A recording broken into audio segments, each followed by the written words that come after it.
part of the extravagant lighting here. Studio Coach Money. All right, a little bit late because I got distracted by George's commercial about the live Ramsey shows. And we got audio. So yeah, live Ramsey shows, fun times. Kind of, I believe it's like 300 people are gonna be allowed in, and so kind of more of an intimate setting instead of a huge live event like they normally have. So we'll see how that goes. But yeah, not bad acting from the Ramsey show. Personalities there. And George playing the exasperated person being, made fun of or picked on or whatever like that. That's always good. Yeah, didn't see all the Ramsey show today. Closed last night, so slept in today. Made the executive decision. Right, Crumb. Yep, lay it again. Yep, lay it again. But actually, the show went on because the ad at the end. That ad is part of the video, so the actual Ramsey show went on till 11:07, and I think I started right after that, didn't I? Yeah, something like that.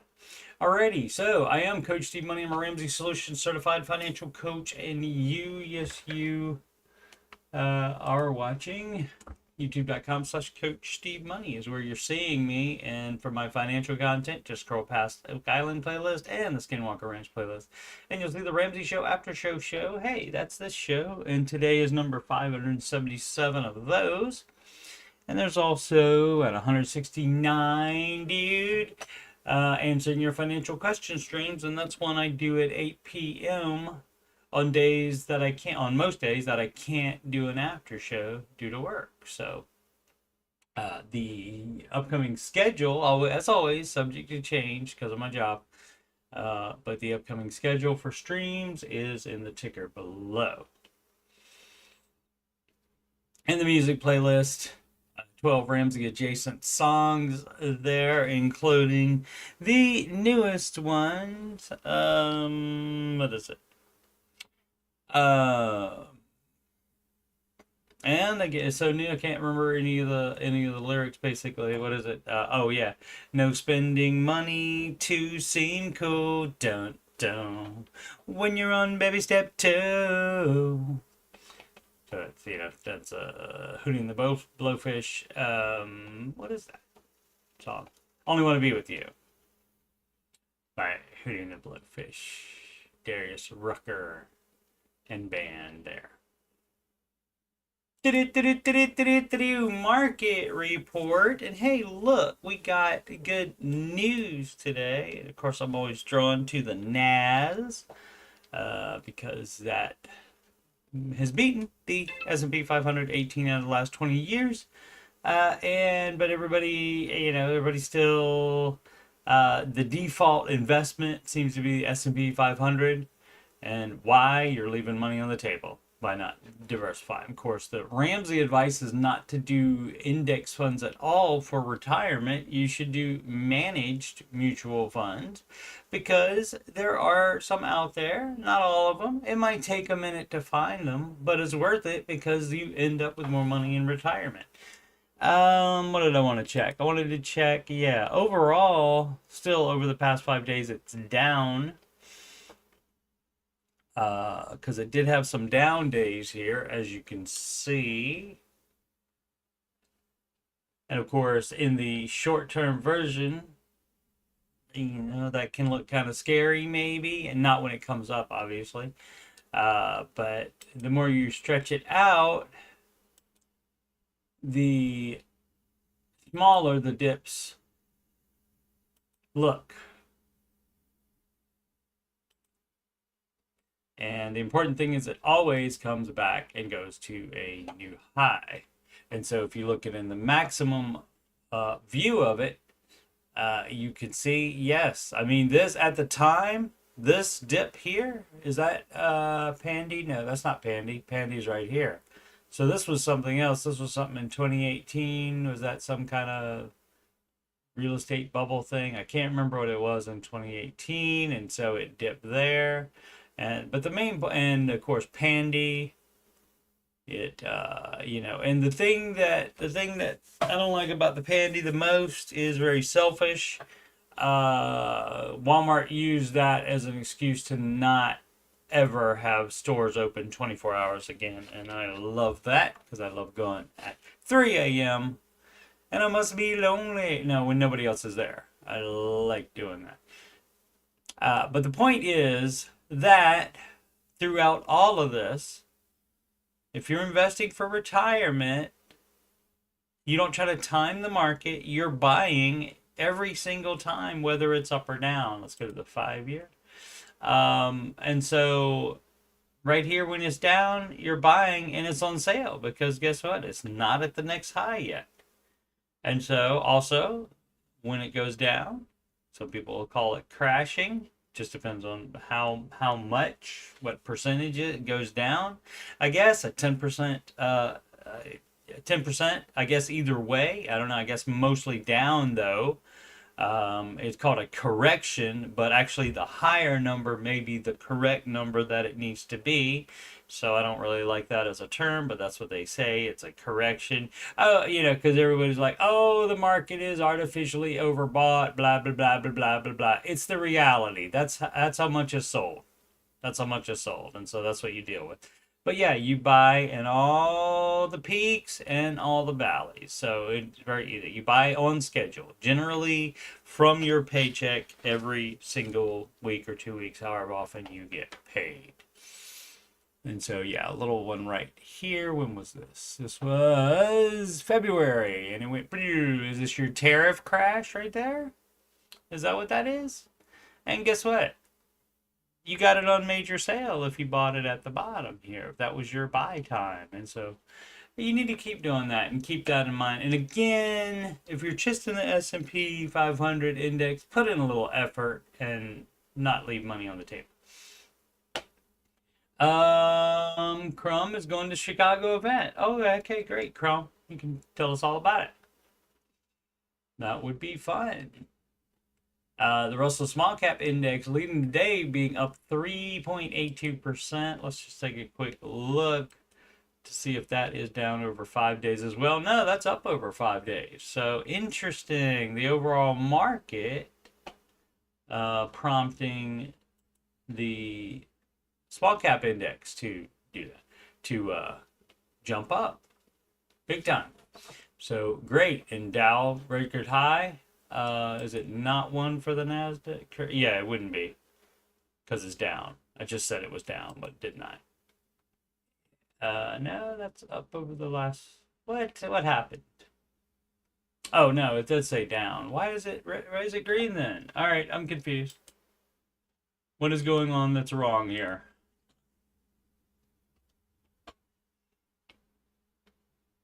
Okay, that's better.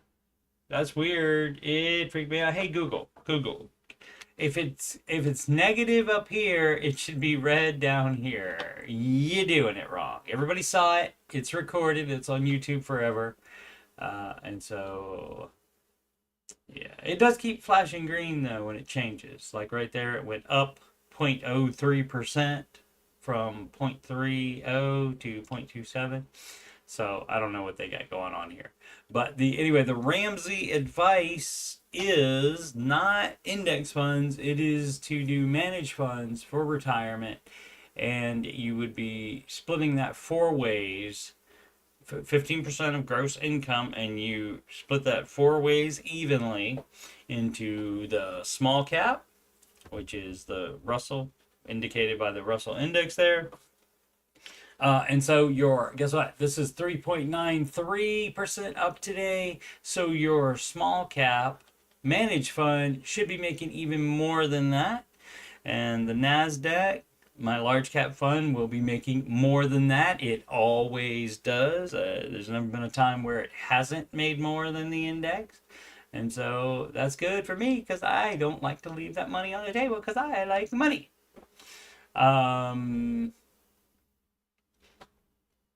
So it's just for the Dow, right? Not the S&P. So the S&P would also be down over the 5 days? No. S&P up as well. Okay. Cool, cool, cool. But again, overall, over the past 20 years, the last NASDAQ has won 18 out of those 20 years. So quit doing just the S&P 500 index fund. Some people just do that and nothing else because they don't want to screw anything up. I get that, but you're also screwing up by leaving money on the table. Everything up in Europe. Almost everything up in Asia. 3 out of 5 up in the Asia. Let's see about the dollar. So again, as my little pattern, progressive. We'll see if I'm right about that as well. It's an up market day, a fairly decently sized market day as well to the positive. So theoretically, the other countries would be up. Let's see. Euro up against the US dollar. Japanese yen up against the US dollar. The British pound, love, says no, love. Up against the US dollar. Canadian dollar up against the US dollar. And look, a clean sweep against the Australian dollar. Now, I'm not a strange, maybe a strange, but not a trained financial bro or financial analyst or something like that. But that's just something I noticed, that the dollar goes down against the other world countries when we have a good market day.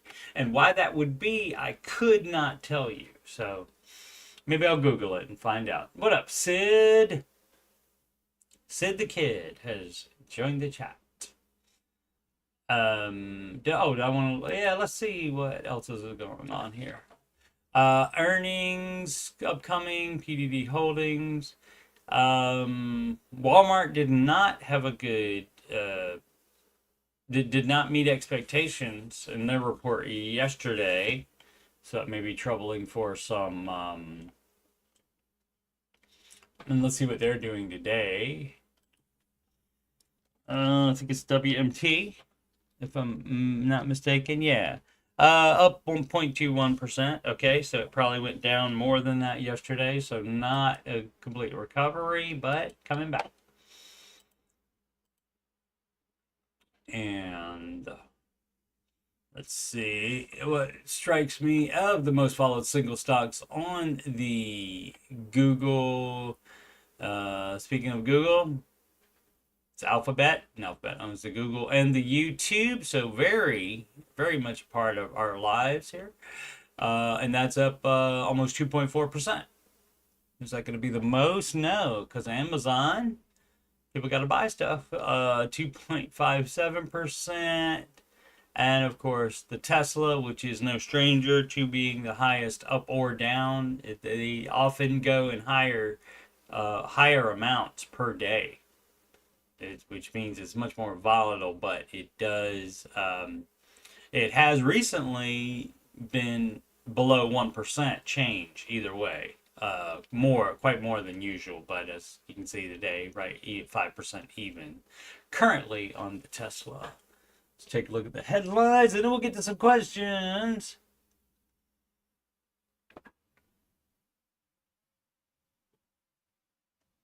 Crumbler likes him a pie. Very good.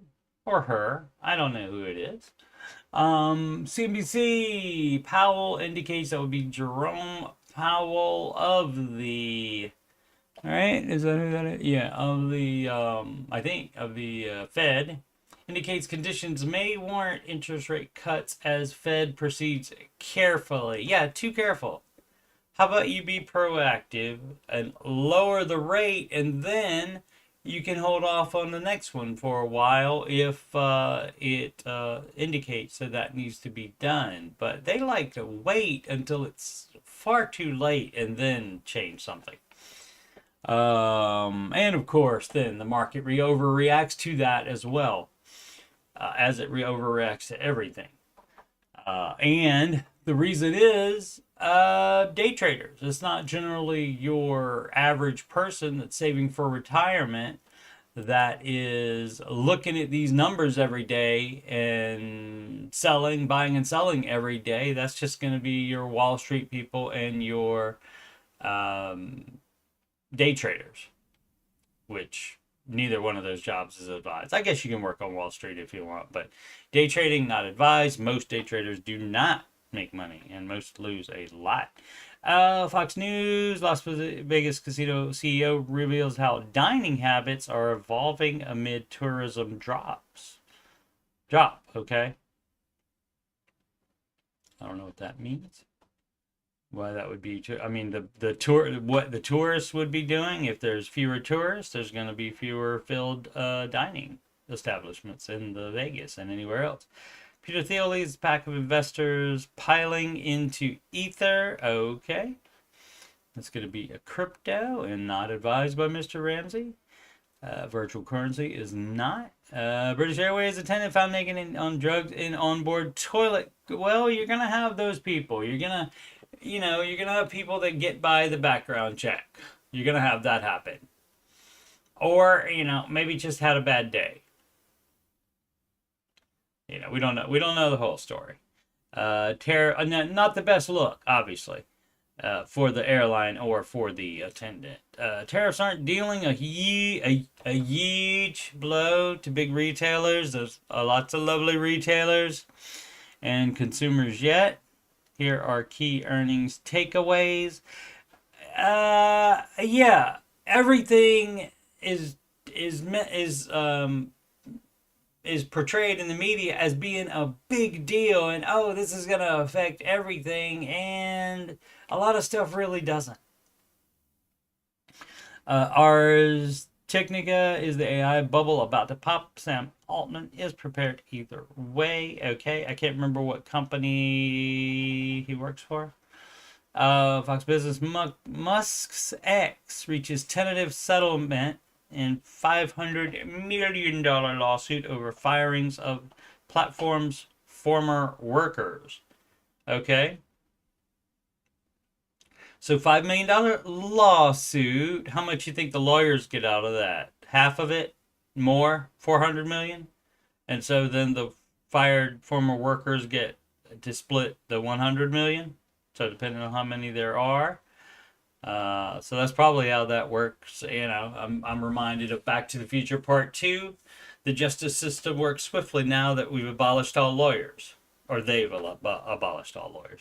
Because obviously that wasn't Doc's time. And that was 2015 where that managed to happen. And so they didn't get too much into it to see what the government was, and what shape the government was in, and how that would actually happen if that was something that was voted on or anything like that. And right now what I'm doing is called overthinking just a funny line that they threw in. And I am prone to do that, to overthink. Discount growth, that's why I can recognize it so easily when people overthink the baby steps. Discount grocer plans New York City expansion despite Mamdani's government-run store proposal. Is that the governor of New York? I don't know who that is. But how about we let businesses do businesses, and the government try to not overreach and try to not be everything. They don't have to be a store as well. They didn't have to get involved in healthcare either. And that, what we were told? We were told that was going to make prices go down for medical stuff. I don't think any of the prices are down. I think they're all up. NPR offered a cash price for a prenatal genetic test. It may be your best. Okay. Yeah, a lot of things. If you pay cash in advance, you can get a good deal on it. Especially your whole birthing experience at the hospital. If you pay in advance in cash, they like that because they like money. NVIDIA 1.65, always like that. Intel 4.13%. I don't know what it's done recently. Maybe that's just coming back from stuff that it has happened to it before. But Intel, again, before I left, Columbus. So like 3 years ago now, coming up on 3 years ago now, they broke ground on a new Intel plant in a Ritchie area here, Ritchie suburb of Columbus called New Albany. And that thing still has not begun anything other than they had the groundbreaking, but that's it. Simply blessed, and I always wish that I had taken a picture of my plant that's outside. I am moving away, so I am not that attached to it, not that invested in it. But do I have a cold? No, I just got up a little while. I got up at about. I woke up about an hour ago, I guess. I don't know. I haven't had much to drink either, so that is. Thank you for caring about me, though, simply.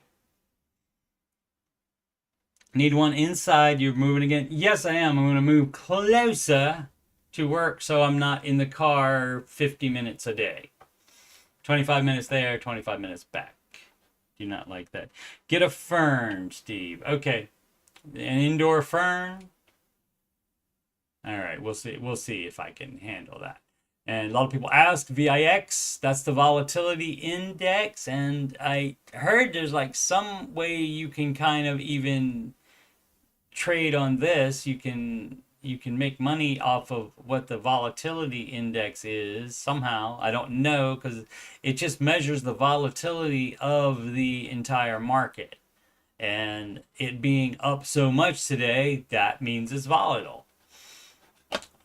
But a lot of people ask about that because I just like you normally blow by it and don't talk about it. So, and that was today's market report. Much better than yesterday when it was Darwin. Russell Small Cap Index trying to hit 4 today. We'll see.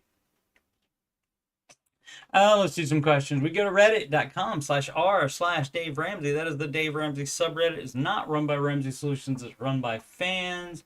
A forum, a similar forum that is run by Ramsey Solutions, and the only one that in existence that I'm aware of would be on Facebook, and it's called the Ohio State University, and the Ramsey Baby Steps Community is the name of that one. If it has a different name, then it's not run by Ramsey Solutions. All right, needs a succulent. All right. Or an air plant. Could have an imaginary plant where I just imagine it being there. But yeah, I'll try to remember to take a picture of that. Of the thing. Like I said, it is still, I don't know if it was the excessive heat that did it, because it is a little warmer this summer than it was most summers. It was nice last night, and it's nice today too. What is the degrees outside? 69 degrees. So you cannot complain about that at 11:32 a.m. Eastern Time in August. Who's this? Powdered Toast Mansk. That always gives him a problem with it. M-A-N-X. Manx. 2. Does anyone do the baby steps in different orders? Yes, they do. And of course, by doing that, they are doing it wrong. People look at this and they think, I don't know, some people think you're supposed to do them all at the same time. And some people think, oh, well, I'll just do these in whatever order I want to do them. And by not doing them in order, and specifically the way they are meant to be done, and I understand if you're just looking at the advice the first time and you never watch the show and you don't dig into the books and other whatever else is on the internet, watch clips or anything like that, you're not going to know that you do steps 1, 2, and 3 in order, but one at a time. So you do not do anything except step 1 while you're doing the step 1. Granted, you do still pay minimums to all your debt. Get current is part of baby step 0, and that's not on here too. So I understand if you're not aware of some of the intricacies that aren't listed right here in the baby steps list. But looking at all of them and thinking, oh, I'm supposed to do all of them at the same time, that seems like lunacy to me. I can't wrap my head about I can't wrap my head around how somebody would think about that, unless it's the average person just like not wanting to give up the way that they're doing it now. And you get your people too that are, they have, I mean, they may not even have $1,000 emergency fund in savings. They may not have that, or they may still have non-mortgage debt here. So that means you're in step two. It doesn't matter if you're also putting extra to the house. That doesn't mean you're in step six. It's the lowest one that applies to you, and you shouldn't be doing higher steps. It's 1, 2, 3, and I put it in my ticker down below. It's 1, 2, 3, one at a time in that priority order. Then it's 4, 5, and 6. All three of these at the same time, but still in that priority. You do this as far as the money goes. Your extra money that over here you were sending to debt, here you were just saving as part of your emergency fund, and then you start with the 15% of gross income into retirement. And then if you have kids, and you want to help them with college, that's where you would start addressing that. And then if you still had anything extra after that of money, that would go to pay off the home early. And this is also why you don't want to buy too much house, because even after step 3B, the down payment, and you buy the house, you still have to do these 3 steps. If, of course, you have kids and want to help them as well. If not, then step 5 doesn't apply to you, but you still have to do step 4 and 6, assuming you have a mortgage. Some people, you can rent forever if you'd like, but it would just be really great in retirement if you don't have a mortgage or rent payment, would it not? That would seem to help out in retirement. But yeah. 85 feels like 94. Yeah. Sid, well, that's your bayou for you. You're gonna have tepid summers there. So yes, people do 34 comments. Yes, people do different order all the time. People take half of Dave's advice and half of other people's advice, and what that does is make the end take longer. We want to buy a cabin. Okay, Davy Crockett. Cancel key 1342 says buying a cabin now would require us to take up a mortgage on the apartment we own debt free, and that's a no. Buying a cabin, unless that's going to be your full-time residence, that is an extravagance. A second house, that kind of thing, vacation home, any of that stuff is a toy. And so you have to be on step 7 to do that. Which they might be, because they have that. Oh, that bumps us down to baby step 6. Yeah, we get better interest rates that way. Yeah, no. I don't care how you're justifying it to yourself. Like, oh, we got the mortgage on the apartment we own. So you don't have debt on that. So you want to take out debt on that to buy a cabin, and you can't get debt on the cabin, or you don't want to, because the interest rate is higher on a cabin. Why would that be? I'm wondering, but it doesn't matter, because the advice is no from Mr. Ramsey. That bumps us down to baby steps. Like, apartment is worth perhaps $750,000, Richie's. And the kind of cabin located where we want is perhaps $300K. Yeah, hey, guess what? That's going to be a no from Mr. Ramsey. This idea is not going to Hollywood. It takes perhaps 5 years to save up the cash we're missing. All right, interesting. Like, have you saved up the cash you're missing often? So you know that that's what it takes? It's just the phrasing as. How about it will take perhaps 5 years would be better here. Maybe not English as the first language. You never know. And thus is fun. A bit longer to pay off the mortgage. And yeah, and that's why that's a no. All this is a no. Nothing you're typing is turning this into a yes. Also, cabin prices are going up. We're in Norway. I know somebody in Norway. And for a while I was thinking I got it confused and thinking it was Sweden, but she said, remember it like this, there's Norway, I live in Sweden, okay. Not getting younger and feel the need to be able to get out of the city whenever we want. Then this is, of course, as always, I mean, they should have a separate color for the font when it's justification station, is what it is. Trying to justify this dumbass plan is what they're doing. Having both apartment and cabin allows us to... No, see, you don't have it already, so you can't use present tense. That's so dumb. Not as dumb as getting the mortgage on the apartment so you can buy the cabin. That's the dumbest thing. But second, very close, is you talking about it in the present tense like it's already happening. You need to do future tense on this bit. Both the apartment and the cabin would allow us to rent out both places short term at any time. No, again, justification station. It's gonna pay for itself. You're full of crap. I.e., if someone wants to give us money to stay in the apartment for a week, definitely do that. Dumb.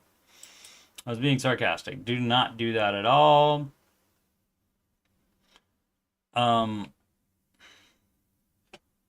Dave says save, but what do you say? You don't get a mortgage. Again, it's a toy. It's a second house. It's a vacation home. It's the equivalent of a bass boat. It doesn't, you can't justify it by any of the stuff that you said about it at all. So that's going to be a no. Mr. Ramsey, I don't know if you heard of Mr. Ramsey, he doesn't like debt. And especially debt leveraging your freaking apartment that is debt-free right now to buy a cabin. You just want it right now, and you need to stop being a demanding little girl, Veruca Salt. She's from, what is that, Willy Wonka, Charlie and Charlie Chocolate Factory. XX Mid-Century Centaur, all right. What route should I take? Do the baby steps, maybe? Let's see. Hi all, question, what route should I take to plan for the future based on my boyfriend's debt after we get married? Okay, let's see what's going on. 38. $117,000 a year and currently bring home $6,400 monthly. My portion of the monthly bills amounts to, are we living together already? That is not advised. To $1,200, $1,300 for retirement. I'm very far behind where I should be for my age, as I only have US $53,000 between Roth IRA and my 401k. I'm on baby step 2 currently. So, guess what? You should not be investing for retirement. And guess what? If boyfriend has debt and you get married, that means you have even more debt to pay off. But you'll be able to do it together. I have $18,000 left of student loans and will be debt-free in November or December. Great. My boyfriend and I are planning to get married and buy a house already at some point. Oh, at some point. Okay. You would not be doing that while you have non-mortgage debt. And while you don't have you would not be doing it while you don't have a full emergency fund either. We currently rent, but don't know when. We're not in any rush. Great, because you're not going to be able to do it for a while. We do not have and will not be having kids. Okay, you say that now. Could be the same. Could change your mind. What else? He currently has somewhere around $100,000 in student loan debt and makes around $75,000 a year. My question is, once I'm debt-free, should I plan to save cash in my high-yield savings account to pay off the debt he'd be bringing into the marriage once that happens? I would ask when you're getting married. If you're getting married in a month or so after that, after you get debt free, there's probably no need to try to, because what you would be doing once you're debt free, you would just be building your full emergency fund, and so you should not have anything higher than $1,000 now. So if you have more than $1,000 in emergency fund right now, you're doing it wrong. That money should be paying off debt, not you don't do 3 before that. Again, step 1, you finish first before moving to step 2, and step 2 you finish first before moving to step 3. Otherwise, you're doing it wrong. So, I mean, that is basically the same thing. So, let's say the worst thing happens. It might not be the worst thing, but anyway, it not fun, obviously, but something happens, you don't get married.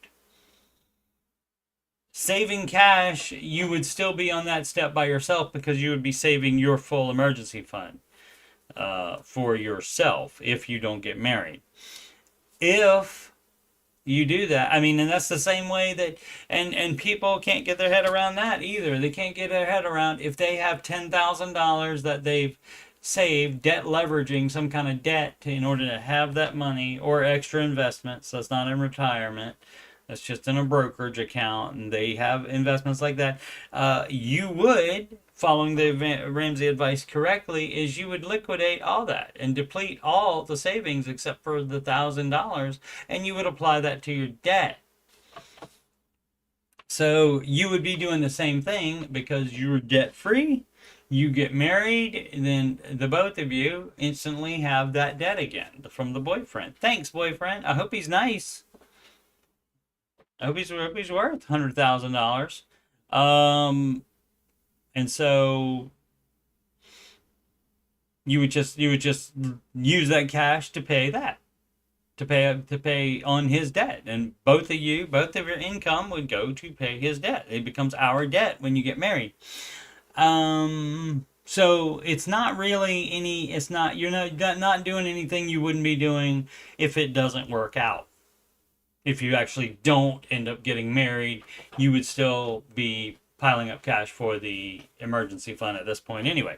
Allocate funds towards a house down payment? No, none of that happens. See, and again, this is the beauty of the Ramsey baby steps, and this is why it's important to dig in a little bit to the information so that you know that you do not do steps 1, 2, 3, 4, 5, 6, and 7 all at the same time, that you do steps 1, 2, and 3 one at a time, and then step 3B, saving the down payment, is only here. So that means you don't do it while you're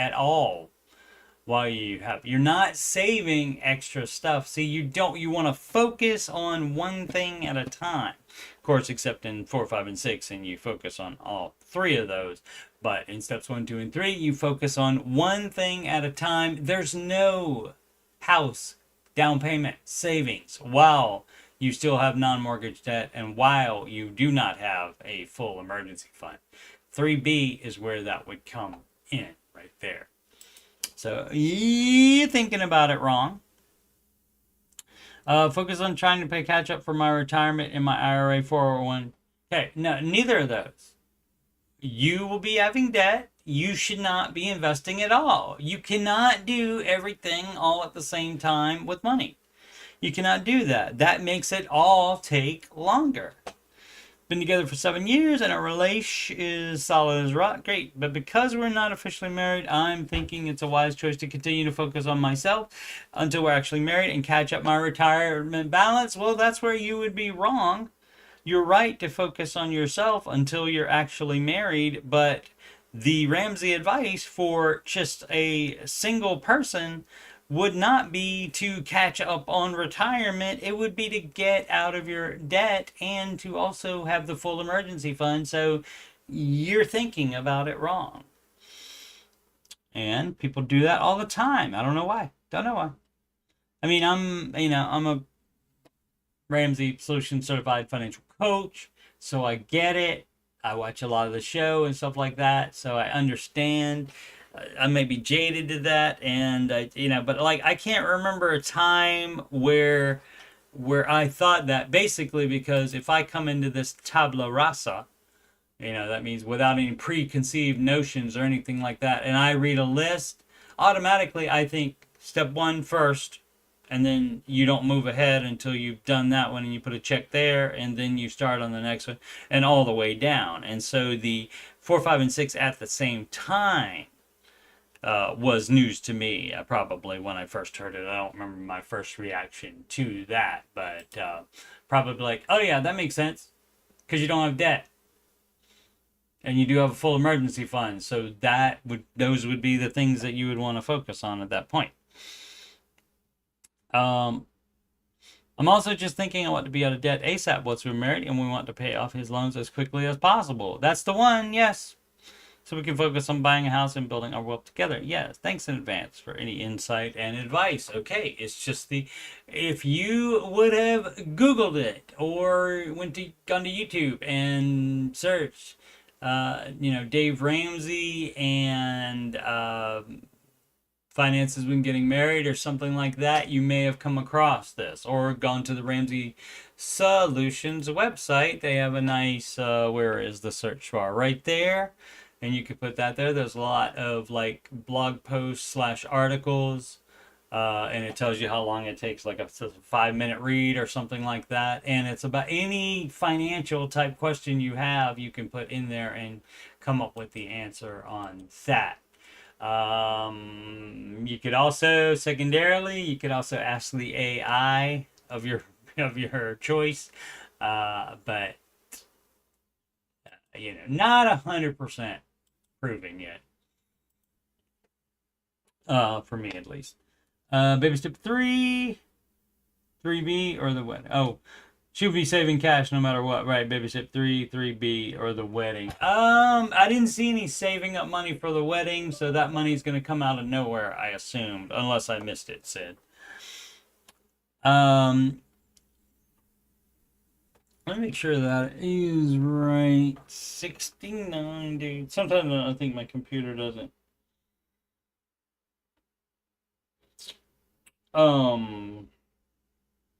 Update the weather that quickly. Let's see.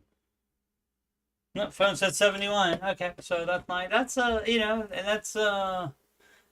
some might say that might be a bit nippy for an August 22nd. Student loan predicament. Well, yeah, from the moment you sign for them. Good job. Throwaway 9468284. My wife and I are trying to figure out what the best path forward is for our situation. And for everybody's situation, the best path forward is to do the 7 baby steps. Not all at the same time, mind you, as previously stated. Our current household income is roughly $175,000 between both our jobs and rental income. Beep, beep, doo. Well, depends on if they have debt or whatever. Oh, yeah, they have student loans. So there's no being a landlord while you have student loans. So, and that does not actually say so in the baby steps, but that's going to be you could start a side hustle on steps 4, 5, and 6 if you aren't putting that much money into it or only like reinvesting the money that the business generates. You can decide to do that. But generally, being a landlord is going to happen in step 7 and not 1 second before. So, of course, you're doing it wrong. The rental is worth $200K with $40K left on the mortgage, and that's about $1,500 a month. Aside from our student loans, we have another mortgage, car pay. Yeah, which we are handling well. No, you're not, or you wouldn't be. You wouldn't say it's a student loan predicament. Quit lying, telling them lies, and simply's out to lunch. Hopefully having something very yummy. The current household, did that already. On top of all that fun is my wife's $140K student loan debt, which we have yet to begin paying back. Okay, yeah, that would be the thing to do primarily. Not have the rental property, not trying to have your hand in so many different things, and having a car payment. So you're just doing it wrong.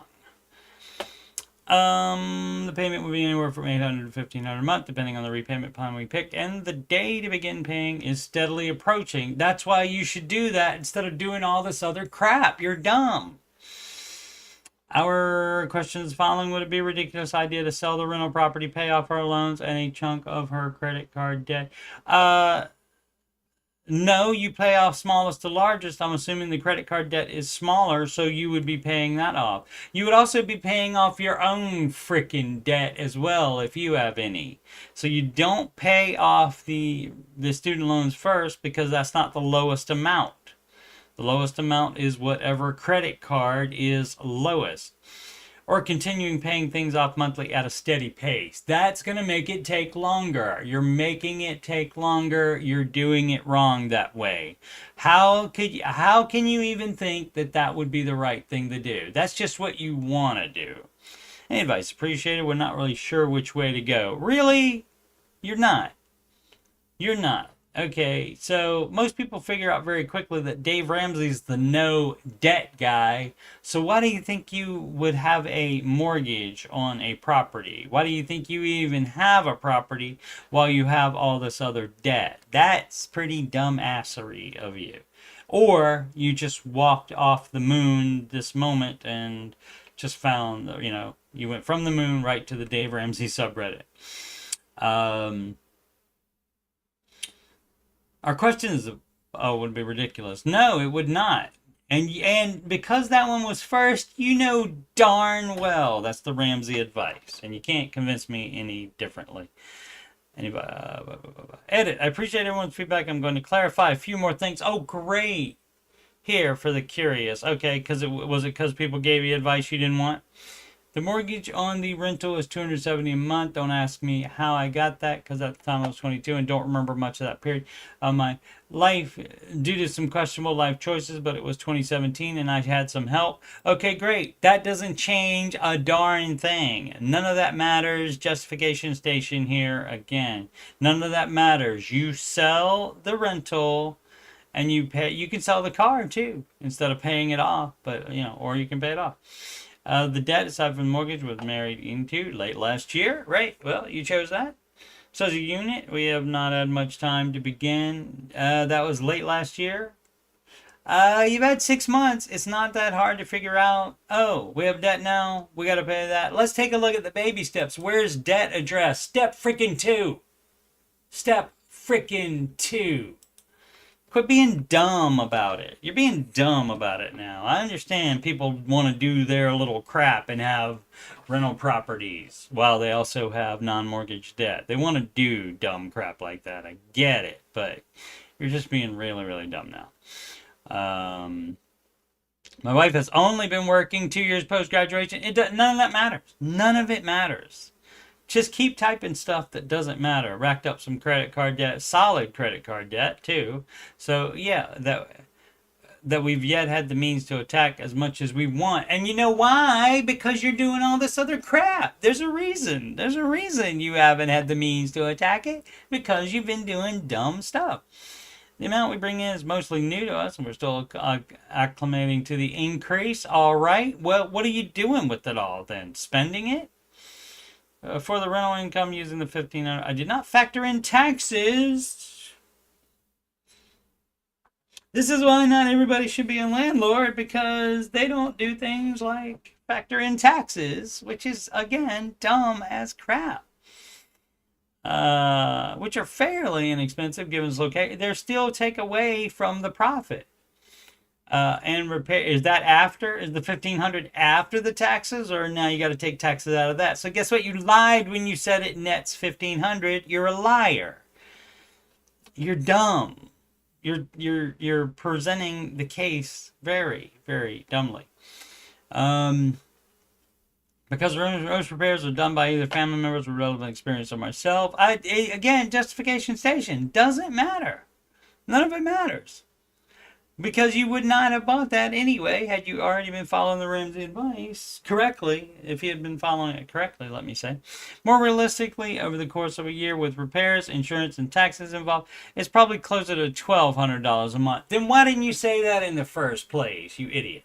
Okay, so you're just doing it wrong, and you want to keep doing it wrong so you can be a landlord and keep doing it your dumbass way. And the advice is to not do any of that. The advice would be to sell the rental and get out of debt. And don't have any no more scheming and scamming other things that you would be doing.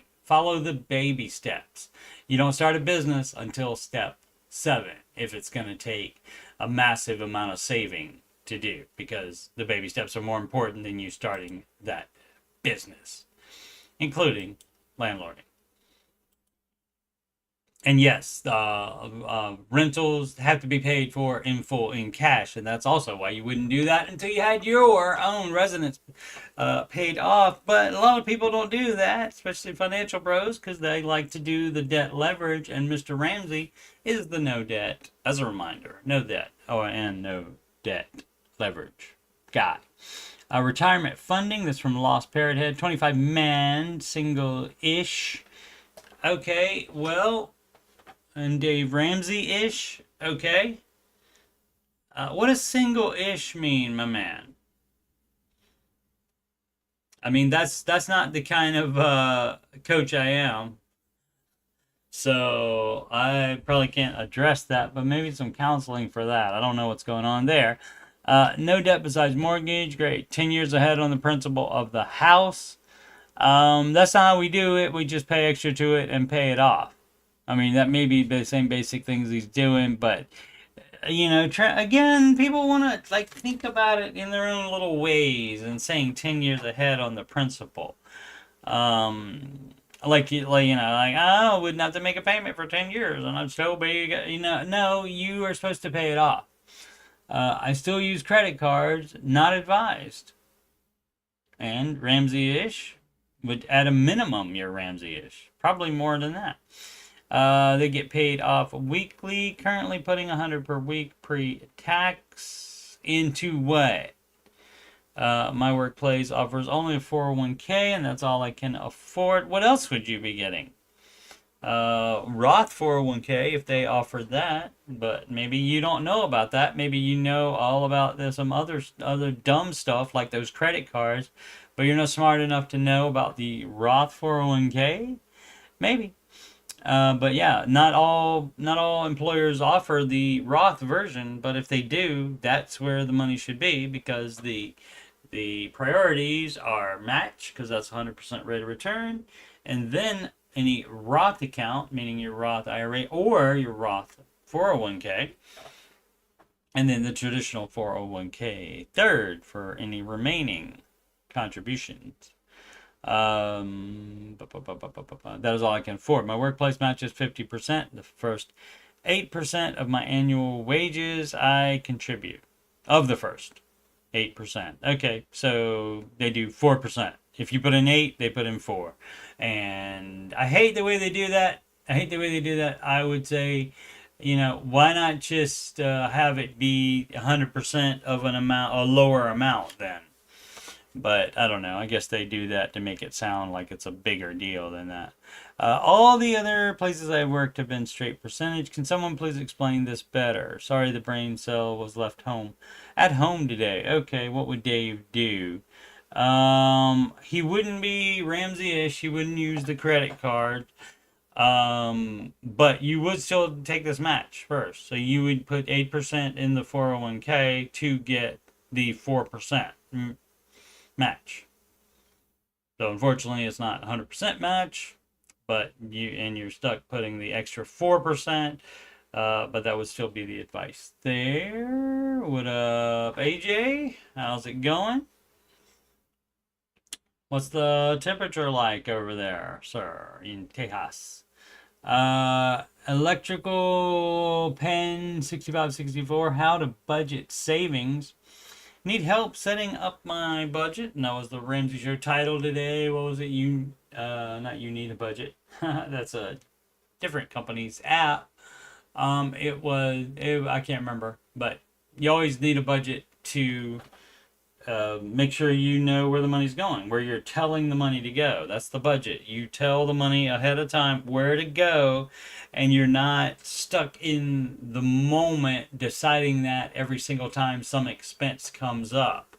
You like try to do that in advance and say, okay, we're gonna participate in this kid's birthday. And especially if your kid is gregarious, I think that's the right word for that, and has 800 friends, You don't want to be going to every birthday party and buying a birthday gift for 800 people. So we want to pick and choose that kind of thing.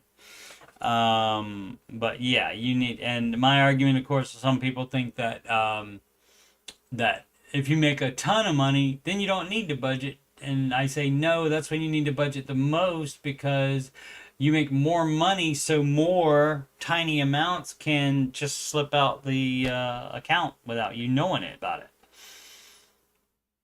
And I've had, it feels high 80s, AJ thinking 80s.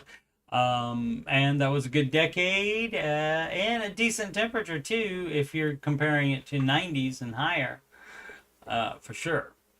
Where was I talking about this question here?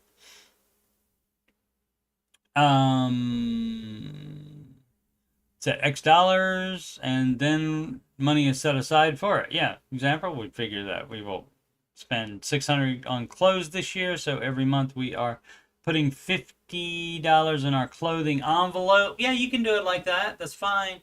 But see, the problem with that though is maybe you don't this year need $600 of clothes. Maybe you can go the whole year without buying any item of clothing, and I have done that. That's probably doesn't surprise any of you, but I have done that plenty of years where I didn't have to buy any clothes. When you throw shoes in there too, though,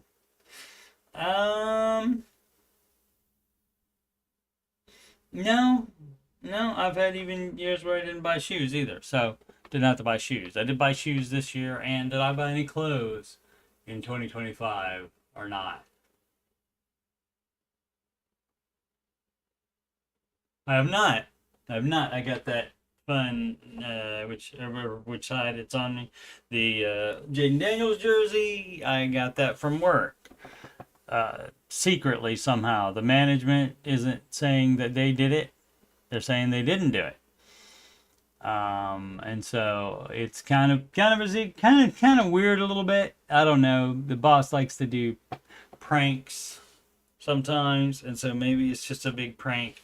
So, but like if it would be somebody that just found out I like the Washington Commanders and bought that, and that's actual NFL item too. That's not anything made in some sweatshop. Well, maybe also made in a sweatshop, but I don't think so. The NFL, and it's NFL branded item there, and so not cheap, not cheap.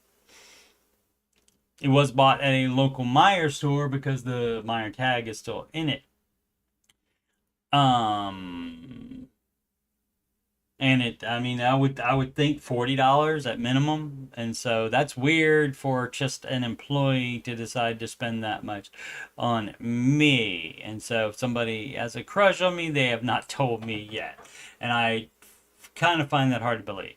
Um, so I kind of think it's from the company, because it was, I think, 3 weeks before my birthday as well. So maybe it's been a combined thing. I don't know.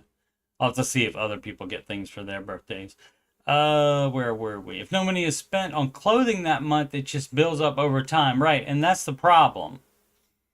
That's the problem with that. So when there's not an expense, you don't do that. Now that's different than tires, okay? Because a tire you need to replace. You need to have a tire when one is no longer functioning. You have to replace that and have that on there. As far as clothing, if this T-shirt suddenly like ripped into or ceased to exist, just like fell apart right now, I have hundreds probably of other, maybe not 100. I bet I have 50 T-shirts though. So I have other T-shirts, so I don't have to buy something to replace it. I'll just take something and put it in, in the that's not in the rotation, put it in the rotation to replace it. And actually, I won't even do that. I just know that I do have enough T-shirts. So this is not the way to go. The way to go is to put any extra money towards that. So if you don't need it for that month, then you would put that to your, or whatever baby step you're on. As far as clothes are different. And it's not cloths, it's clothes. It has an E in there. I'm unsure how to do this in a spreadsheet, though. You don't do it. As I said, you do not do that. Well, I mean, you would have the line item for $50, and you would say $50 clothing, and then if nobody needs any clothes, guess what? Then you send that $50 to debt. I mean, you can even put it as a $50, put debt first in the line item. Put debt / clothing for that $50. And spreadsheet's a great idea because you can make that do whatever you want to make it make sense to you. Currently I'm putting it as savings expense, and then if we actually buy clothes, it shows up under the cloth category, the cloth category. Okay. But this is screwing up how much the spreadsheet says our total expenses are because things are getting double marked. $50 goes in clothing savings, but then okay, so you're overthinking it. Yeah, and so this is a thing there where some people don't understand how you would do this, but I do because, as I said, my budget, I've often said, my budget is on a spreadsheet, and it is like a check register, like your checking account balance register. So if you would look for it, if you get log into your bank account, you see the amount that you have in the account, and then it shows you what you spent on everything. And so in the forward going check register, I have the amount the account balance is, and then lines below that would be my expenses for the month. Or I like do 2 weeks because that's when I get paid every 2 weeks. I do like 2 weeks. What the expenses are during that 2 weeks. I subtract those. Then the next line is adding in the income for that next check. And then below that, adding the two numbers together, what's left over after the previous 2 weeks expenses. And then I'm confusing myself here. Yeah, what's left after the previous 2 weeks expenses, adding that to the income amount, and so then that's what the new bank balance would be. That's what the balance would be, and that would be all the money. And so that's what it looks like. And as I find expenses come up, and I decide to put them in the budget, I just do add line above, and I put it in among the other expenses. And so what you would do in this case is you would have $50 debt, and / clothing, you can do that. And then if you don't buy clothing, here's what you do. You delete that line and send that to extra to debt. And I mean, if you're trying to track it, like to be able to go back and see how much you did the entire year and all that, then you'd have to do it a different way. But I look at things in the very short term as far as this, except of course for the forward projecting. I project that forward. As I said, a forward projecting future check register is how I do my budget. And so, shocker that I was not that fond of every dollar. So I went back to my spreadsheet. To also clarify, we only do this the more irregular categories, things like car repair, clothing, our yearly car insurance bill, etc. Yeah. So, but you could do that, and you just delete the cell, and you put that $50 to debt. So that's how you would be doing that. So you don't save up. You don't put $50 away just because you think, oh, we'll spend $1,200 on clothes this year. That's going to be in there. He did say 1,200, didn't he?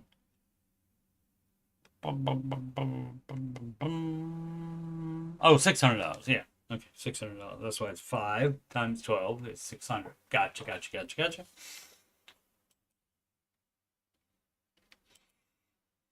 But yeah, buying clothes is not important to me. Just like cars aren't important to me. So some things I don't understand. It's like, oh, you know, oh, this shirt, I gotta buy one just like it. You have other shirts in your closet. Why would you need to do that? Oh my goodness gracious me. Running late today. Going over. Bonus after show. Let's just do this one. Dave's Queefs. Alrighty. Beyond step 3, I'm looking for what my next step should be once we fill up our emergency fund. That would be 3B, saving for a down payment, or you jump right into doing 4, 5, and 6, as those are applicable. If you're renting, you don't have to worry about step 6. If you don't have any kids, or you do have kids and you decide not to help them, make them forage for their own college money, then step 5 doesn't apply to you either, and then you're automatically in step 7. If the second you start investing, then, and these don't apply to you, you're in step 7, and then you can actually invest more. But if the idea is that you do want to buy a house at some point, that's 3B, so you would also be doing that and investing at the same time. But if you want to save up a larger down payment faster, you can not invest. You can invest 0%. Even not the match, even foregoing the match, while you save up a larger down payment faster. You can do up to the match, and then every other extra bit of money goes into that down payment. So it depends on what you want to do here. This is where you're not just following the baby steps. This is where you get to make decisions and set priorities here. Our debt is paid off minus the mortgage. Great.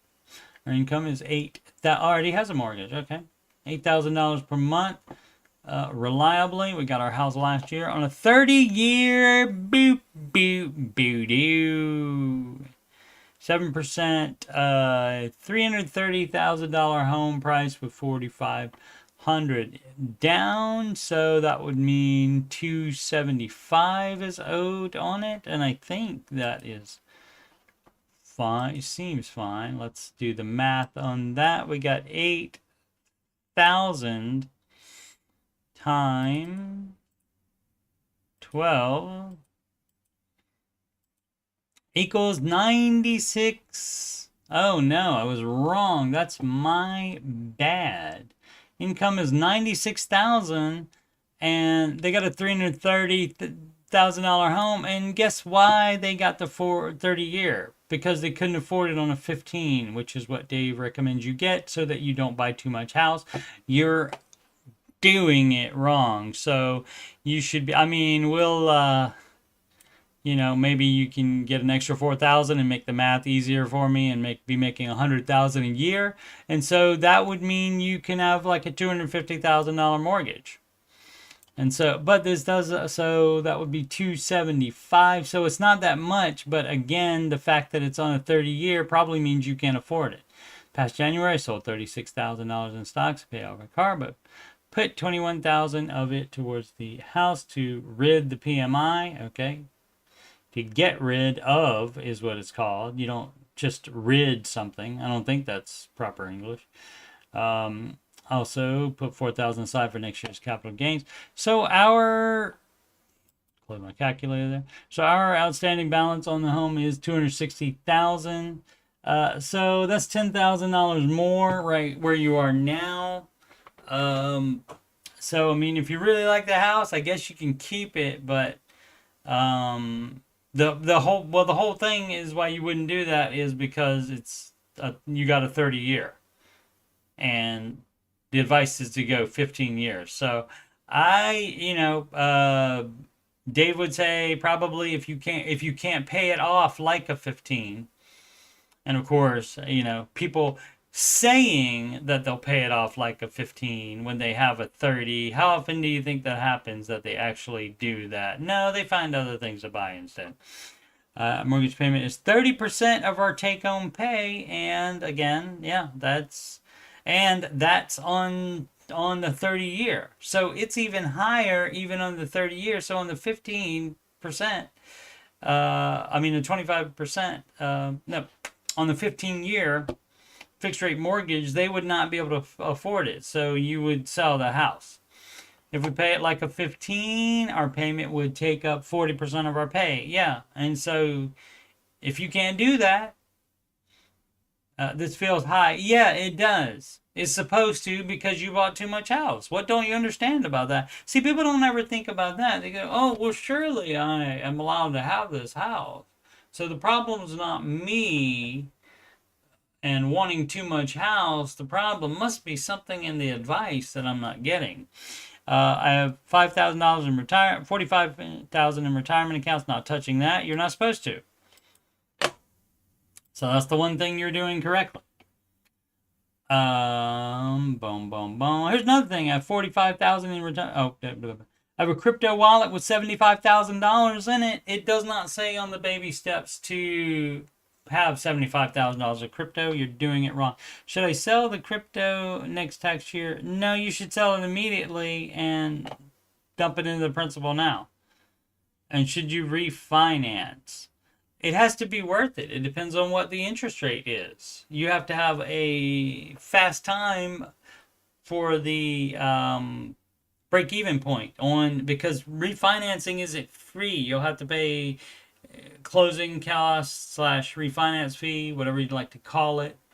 You have to pay that. And so the break-even point is when the savings from refinancing each month would, the interest savings each month, when that would equal the amount of the fee or closing costs. And that's your break-even point. So it depends on how fast that would be. But you should not be having the crypto, and, Dave doesn't advise crypto anyway, but also you would not have it if it was cash in a high-yield savings account. You would not have that while you still had a house payment. So that would be no. And so what you want to do here now is, in order to keep your way too expensive house, you put all of that, you stop being a crypto bro, and you put that into the house. Liquidate that and put that into the house right now, and then you'll be closer to that 25% of take-home pay. And of course, it'll still be on when you refinance into the 15, and that's exactly what you should do. You should refinance in 15. That way you will either have to pay it off, or you'll have to be aware you're being very dumb when you have to refinance it because you can't pay it off for whatever reason. I would love to be out from under this mortgage. Then why did you buy such an expensive house? This is on you. I would also like to say, for a minivan, everything. I want to do everything all at the same time. People are so dumb about that. But our budget is so accounted for. Yeah, because you bought too much house. You see, this is how it works. When you buy too much house, you can't do any of the other dumb crap you want to do. Like have $75,000 of crypto. You can't do that. And like have a minivan. You can't do that.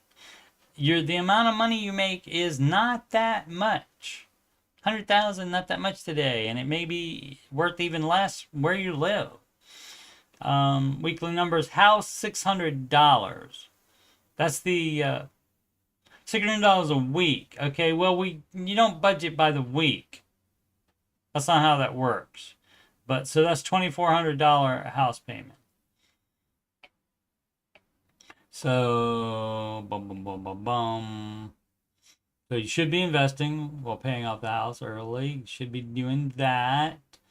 What about the emergency fund? Do you have a full emergency fund? Didn't say anything about that, so doing it wrong. The sinking fund for what? See, the whole idea behind a sinking fund is it has and the Ramsey advice especially regarding it is that it has a special name on it, not a generic, if we want to spend $250 on something. Or, multiple months worth of $250. Phone and Wi-Fi for $44. That's not bad. Gas, $40. That's a week. Where are you driving to? A week. I guess.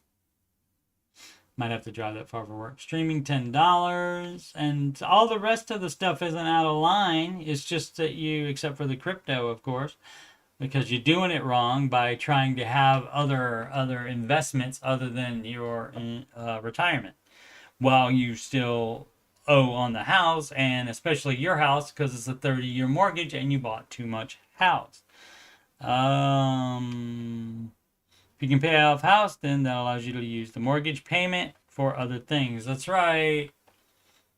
And you know what those other things would be? Well, if you didn't owe that much on the house, then you know what you could do? You could do steps 4, 5, and 6 and pay off the house early. If you weren't paying so much per month, more of that money could be sent as extra to the house and pay it off early. But no, you wanted a big house, and again, your income probably not that great for where you live.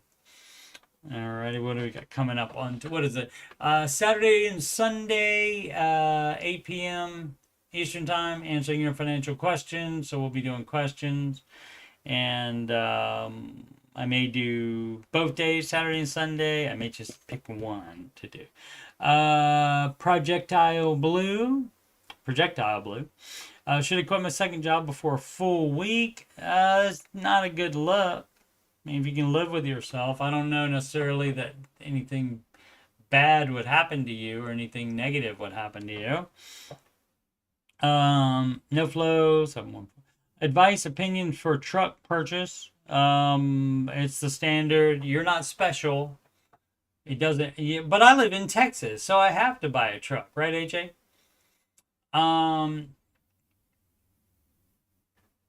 So, but it would be, you don't buy a new vehicle unless you are a brand new vehicle, unless you are a millionaire. It has to all be in cash. And everything that you own that has wheels and motors, all that combined cannot be more than half of your annual income. So that's the deal on that. We'll dive in and see. Questions about a land gift. What is it?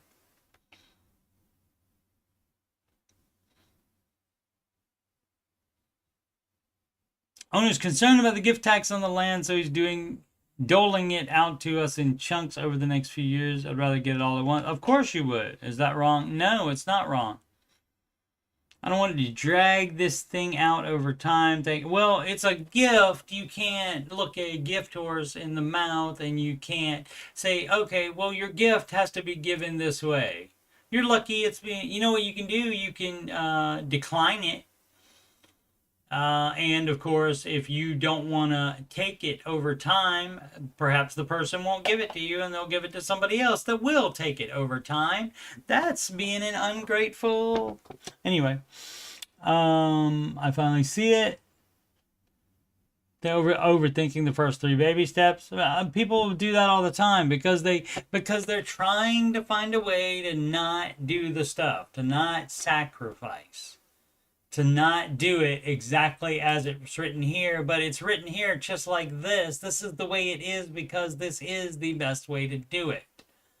And so people, you know, and I don't understand. I don't understand people at all. People are nutty. Okay, I understand that, you know, your financial bros, et cetera, might want to debt leverage and they might not like Ramsey advice. So I got a great idea for people like that. How about you look at the baby steps and say, oh, well, I don't like his advice, so I'm not going to follow it. I'll just do what I want.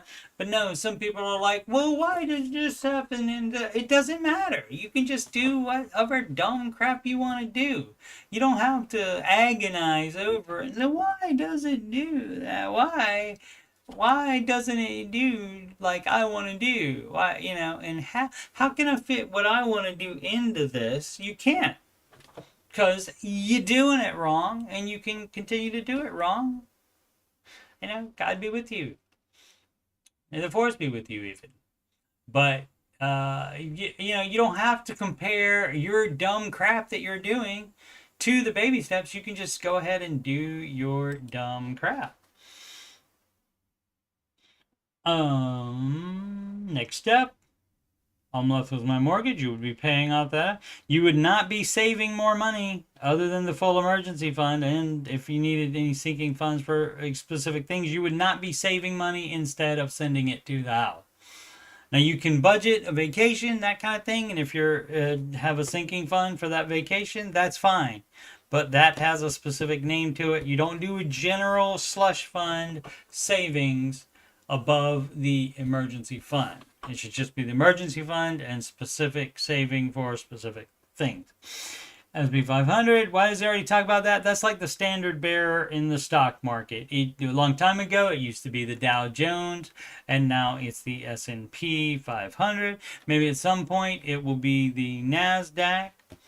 The Dow, as I said, used to be, I think, the standard bearer. And, of course, the Dow Jones Industrial Average is a lot older than the S&P 500 and the NASDAQ. And so I think that's why. But, I mean, maybe eventually the NASDAQ will be the standard bearer. Pay down home or keep investing. You invest 15% into retirement, 15% of gross household income into retirement. But you do not invest 1 penny above that if you have a mortgage still. You don't do that. You don't do that until the mortgage is paid off. See how it works? That's the wrong one. There we go. Step 4, invest 15% of household income into retirement. Okay, so you're doing that, right? It doesn't say invest more if you feel like it. Nope, doesn't. Doesn't say invest more and then say invest more for like 3 or 4 years and then take all that money out and apply it to the house. It doesn't say to do that. No, it just says invest 15% of your household income into retirement. And then what you also have to do while you're doing step 4 is step 5, if that's applicable. And in this case, the home is applicable, so they do have a mortgage. So even if you don't have children, or if you decide not to help them, you can skip step 5, but then you still have to do the investing and paying off extra on the house at the same time. So there is no extra saving or investing above the 3 to 6 months of expenses, fully funded emergency fund, and the 15% the gross investing. Everything else would go to steps 5 and 6 if they apply. And 6 does apply in this case, but 5 may not. A book recommendation, Total Money Makeover, of course. All right. And so this weekend, either Saturday or Sunday, and I might do both shows. Could be 8 p.m. Eastern Time. And I believe this Monday there will be an actual, we'll find out in just a second. There will be an after show. Let's see. Monday, September 1st, Labor Day. Is that this Monday? It is not. Is it? 22nd. Oh, that's 2 Mondays from now. All right. Alrighty. Once again, I am Coach Steve Money. I'm a Ramsey Solutions Certified Financial Coach. And if you are having money problems, or you just can't understand something that should theoretically be easy to find out about the baby step, I'll be more than happy to tell you. You can schedule a free consultation/assessment with me by emailing coachstevemoney@gmail.com. You can also use that email address for any questions about my YouTube channel, or any questions about coaching or anything financial, or anything else on your mind for that matter. Donations can go to paypal.me/coachstevemoney. Alternatively, the Cash App at $CoachSteveMoney. It wasn't taken. Or a Walmart gift card to that same email address, coachstevemoney@gmail.com. Upcoming streams, and as always, subject to change at the last minute, sometimes even. The Ramsey Show Aftershow show, those happen at 11:05 a.m. Eastern Time, right after that day's Ramsey Show on YouTube is over. And today is Friday, August 22nd. We're going to be doing it Monday, Tuesday, and Wednesday, August 25th, 26th, and 27th. And the following Monday, which is Labor Day. I'm going to try to work that day, though. I'm off right now, but I'm going to try to work that day because double time. So if I'm working in the morning, obviously there would not be an after show. Answering your financial questions streams 8 p.m. Eastern Time. Saturday and or Sunday, as I said, August 23rd and 24th, one or both of those. Definitely on Thursday, August 28th. Well, definitely as I can do it. And again on that Monday, if I'm working early on Monday, September 1st, Labor Day, and can't do an after show, then I would do one. I would do a 8 p.m. stream that night, almost certainly. Alrighty, thanks so much for watching. Please subscribe, like, and comment. And as always, make smart financial decisions every day.